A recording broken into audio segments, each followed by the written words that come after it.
أعوذ بالله من الشيطان اللعين الرجيم بسم الله الرحمن الرحيم رب اشرح لي صدري ويسر لي أمري واحلل عقدة من لساني يفقهوا قولي اللهم صل على محمد وآل محمد. سامعین عزیز مومنی مومنات،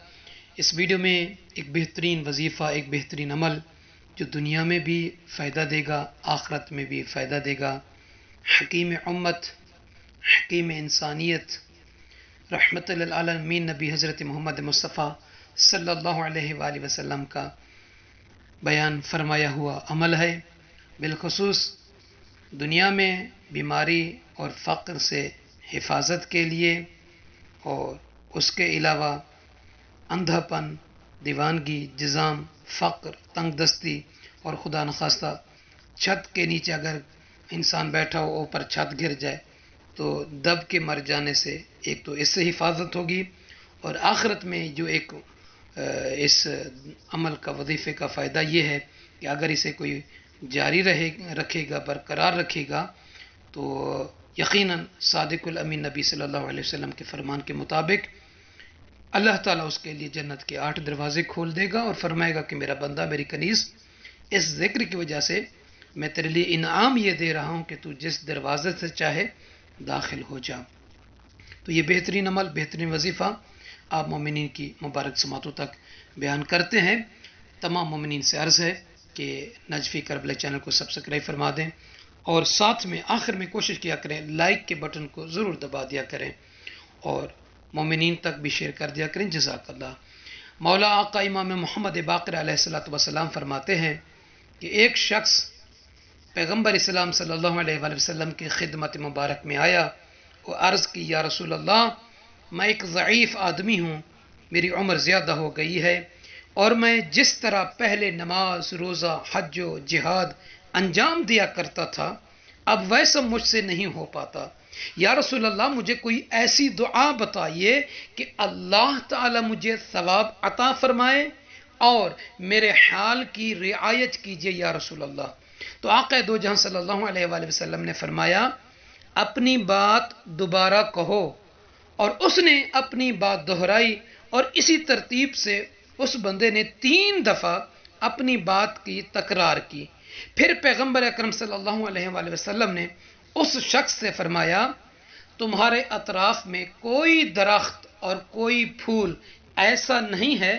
جس کا دل تمہاری حالت پر نہ جلا ہو اور تمہارے لیے انہوں نے گریہ کیا ہو۔ یعنی اللہ کے نبی فرما رہے تھے کہ تمہاری جو حالت ہے، اس پر ہر درخت، ہر پھول جو ہے وہ گریہ کیا ہے، جلا ہے۔ اب رسول اللہ صلی اللہ علیہ وآلہ وسلم نے اسے عمل بتایا، ذکر بتایا۔ وہ کیا ہے؟ فرماتے ہیں کہ تم نماز صبح کے بعد 10 مرتبہ یہ کہو، سبحان اللہ العظیم وبحمدہ ولا حول ولا قوت الا باللہ العلی العظیم۔ اگر کسی مومن یا مومنہ کو یہ ذکر چاہیے تو واٹس ایپ پر بھی رابطہ کر کے لے سکتا ہے۔ اب اللہ کے نبی صلی اللہ علیہ وآلہ وسلم بیان فرما رہے ہیں کہ یقیناً اللہ تعالیٰ اس ذکر کے ذریعے تمہیں اندھا ہونے، دیوانگی، جذام، فقر و تنگ دستی اور چھت کے نیچے دب کر مر جانے سے محفوظ رکھے گا۔ اس نے عرض کی، یا رسول اللہ صلی اللہ علیہ وآلہ وسلم، یہ ذکر دنیا کے لیے تھا، آخرت کے لیے کیا کروں؟ تو آقا دو جہاں صلی اللہ علیہ وآلہ وسلم نے فرمایا، یہ پڑھو، اللہم اہدنی من عندک وفض علی من فضلک وانشر علی من رحمتک وانزل علی من برکاتک۔ امام جعفر صادق علیہ السلام فرماتے ہیں کہ اس حکم کو اس شخص نے گویا اپنی گرہ میں باندھ لیا اور چلا گیا۔